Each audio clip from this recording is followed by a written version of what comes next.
Good evening, and welcome to another depressing episode of Diatribes from the Voice of Doom.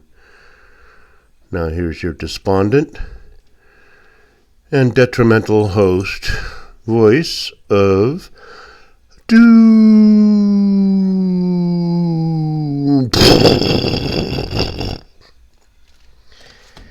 Okay, I am back, and as you can see, I've switched around the background of my diatribe because I am changing things up a bit. Mainly, I've been cooped up in my bedroom for about 5 years now, doing my diatribes, watching YouTube, and watching a bunch of other things for entertainment, and using about 1/5 of my house to live in, and the rest is empty. And I'm like, I think I will spread out a bit and use the living room, use the big screen TV, and Benjamin taught me how to get the computer to go onto the TV set. And I also have a new device that was given to me by my long, stalwart friend and fan, Nick, who gave me a device where I can watch pretty much anything I want, and for free. And it's good. And Benjamin was actually very happy. He's like, wow, where did you get this thing? And it's like, oh, I got it from my buddy Nick. And he's like, wow, that's pretty cool. So I impressed my kid, which is not easy to do, but he was happy to watch. He binge watches. I can't do that, but I figure I have enough entertainment now with my books and the channels and everything else. I could entertain myself for the rest of my life with just what I have now. So I've pretty much got that all set up. But I can't just keep going on without, I don't want to gloat. There's nothing to gloat about. And I don't want to say I told you so. But the way things are turning out, they're turning out just like I said they would, and it's even worse than I thought it would be. And we haven't even gotten into the bad part yet. So I don't want to, act like I'm all that, because for me to be right is for everyone else to go down the tubes. And if I was wrong, then great. We keep going and everything's all hunky-dory for everybody. And that's just not what's happening. And if you look at YouTube, you see, up until about 20 years ago, everyone suffered in silence. They could tell their friends, they could tell their relatives, they could say, I need money, they could say this or that.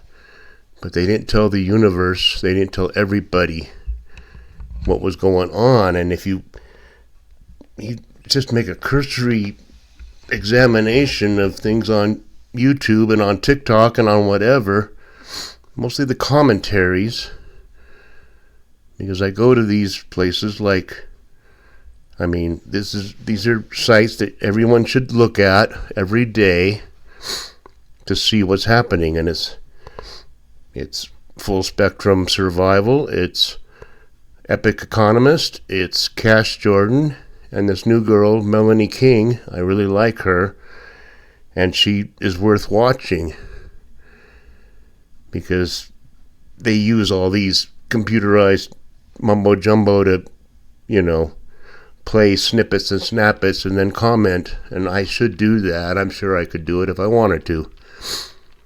But I've always had a minimalist idea for this channel. And I know how boring it is to see the same guy on the screen talking for 15 minutes. I know how hard it is. You want to see, little snippets and, things, what the president said and what Schumer said and what Nimweed said and what Pelosi said and what everybody says, and then you comment on it. And I could do that. I'd probably be pretty good at it, but I just stick to my plan of just being minimalist and just saying things how I see it. I don't care if I am not a big YouTube star with 1 million subscribers. It'd be great if I got in money from that, but people aren't going to watch me, so that's that. And we were all raised to think positive. We were all raised that if you're a downer, then we go away. You're just a downer. But it gets to the point where you can't just say, everybody keep a stiff upper lip and, we'll ride this out and we'll be fine. No. When things get bad, things are going to get bad. We're not used to hard times. I've been saying this for over 30 years, that people in this day and age were raised to where everything would be fine. You will be able to afford to buy a house. You will be able to afford to rent a place. You will be able to afford to buy a car and pay the payments.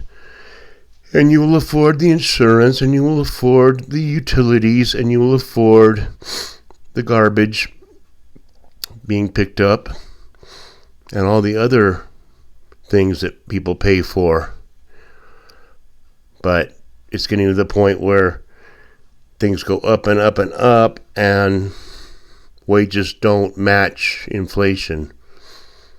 Wages would have to go up maybe 200 or 300% for everybody, including tips, to make it in this world, and that's not going to happen, because in order for that to happen, you'd have to have even more inflation, and you'd have hyperinflation like we'd never seen. They've talked about hyperinflation in the past, and they say, well, if things go up 5%, that's high. No. Hyperinflation is when you get a bill from your insurance company that you got to pay $500 this month. And it's like, well, I can't do that. That's hyperinflation. And it's going to be detrimental to everybody. And we all know there's some sort of insidious conspiracy plot to price people out of living, basically. And everybody's experiencing it. I don't care who you are.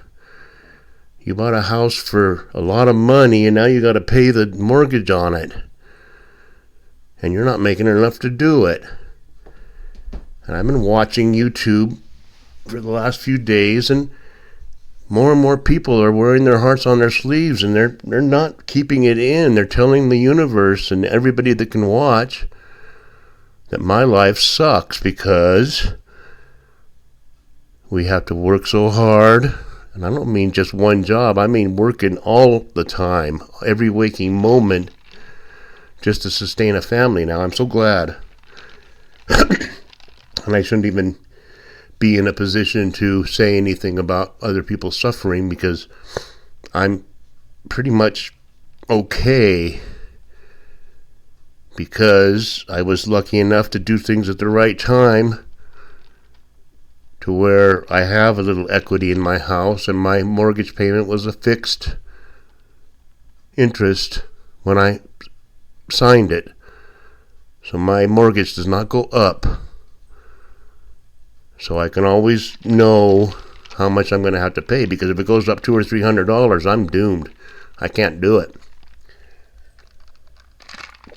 So I really have a subject in mind, is the fact that I'm right.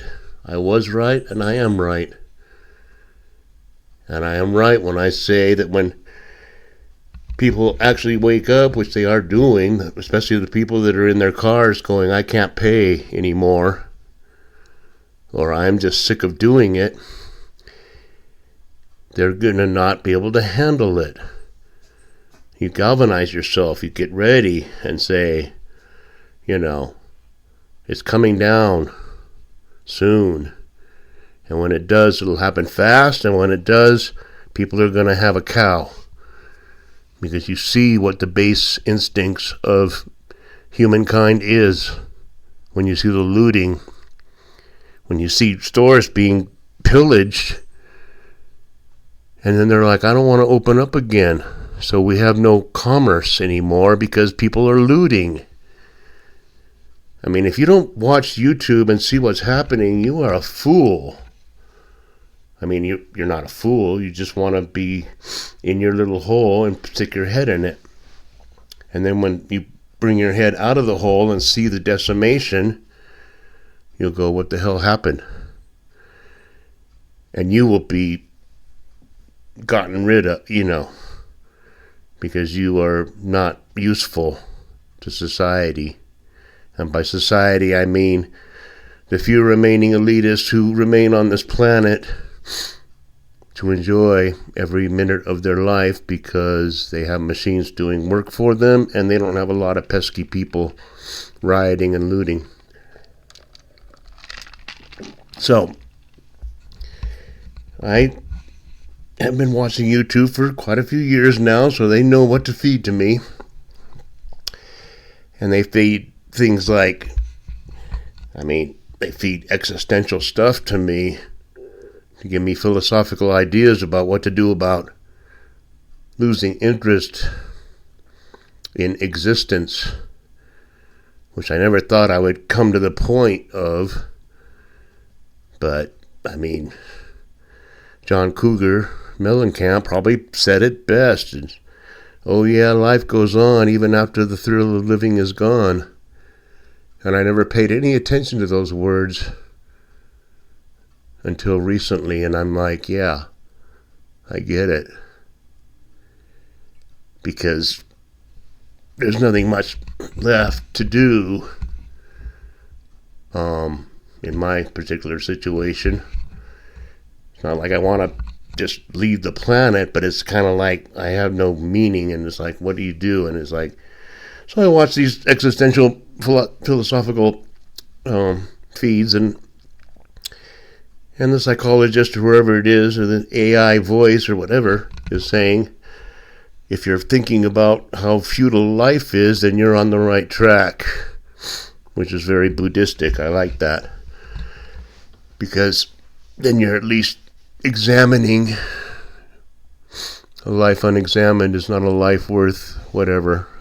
What's his name said. And I don't know who it was, but just look at your life, and their main bottom line was, enjoy the little things, and you can find joy in walking through the woods, or find joy in watching a sunset, or find joy in looking at the stars.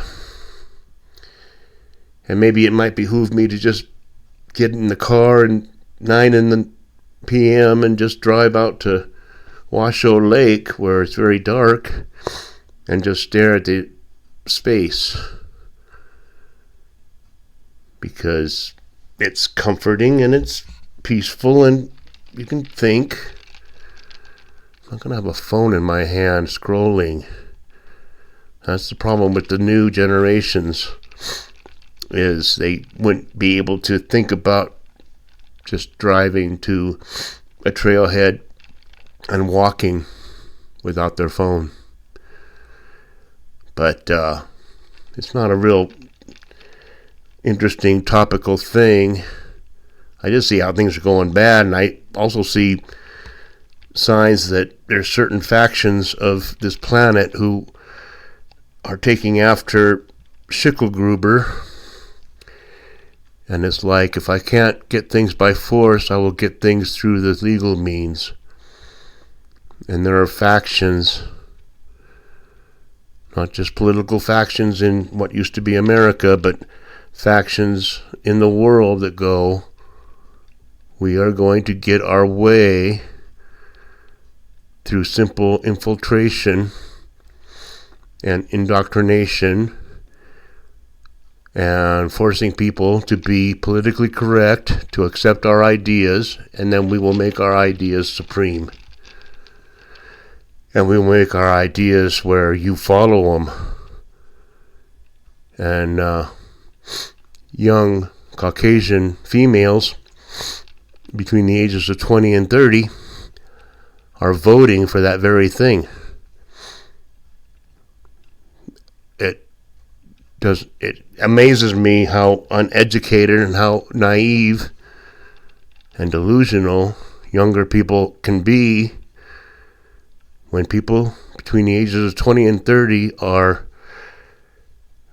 females voting for Sharia law. I'm sorry to put it that way, but eventually these people will instill Sharia law upon this entire country. They're doing it in England. It's already a done deal there. They're done. There is no England. There is no holy sod or whatever they said in Jerusalem. And when those feet in ancient times walk upon England's mountains green. No, forget that. There is no England anymore. Go on YouTube and check it out. You can't... Alright. Saw a video today. Lady in London is stopped by the police. The Caucasoid police. And she is told, you are not allowed to sing a hymn outside of your church. And if you continue doing so, you will be arrested. Now, I can end this now. That was a true encounter with the constabulary, that I cannot sing a hymn on the street without being arrested because it offends other people. Just like flying a flag of my country is offensive to other people. And so don't fly it. Now, we only have a few weeks left. So I'm going to do more diatribes because we're almost done. And that's just not even a joke. And everybody knows it now. Everybody in their cars crying because they can't pay their bills knows it. We're done.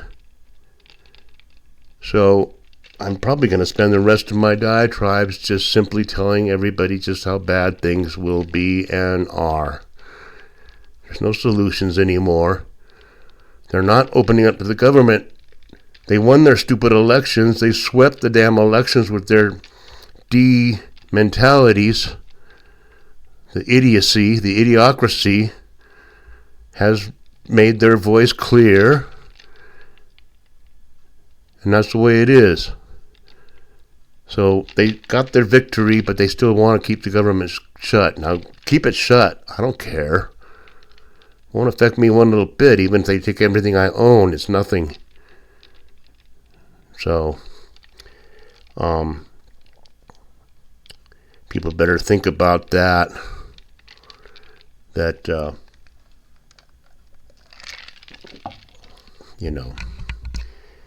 we're in bad shape. And it's going to get worse, and people aren't ready to handle it. I don't want to repeat myself. I'll just leave it there. I can do another one later. Because there's a lot more to say about this, because we're coming to the end of an era, the boomer era, of taking everything and leaving nothing for anybody else. So we'll talk more about that later.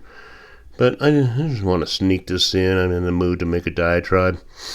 And I hope it was depressing enough for you. If not, I can get worse. Let me know. Thanks. Bye.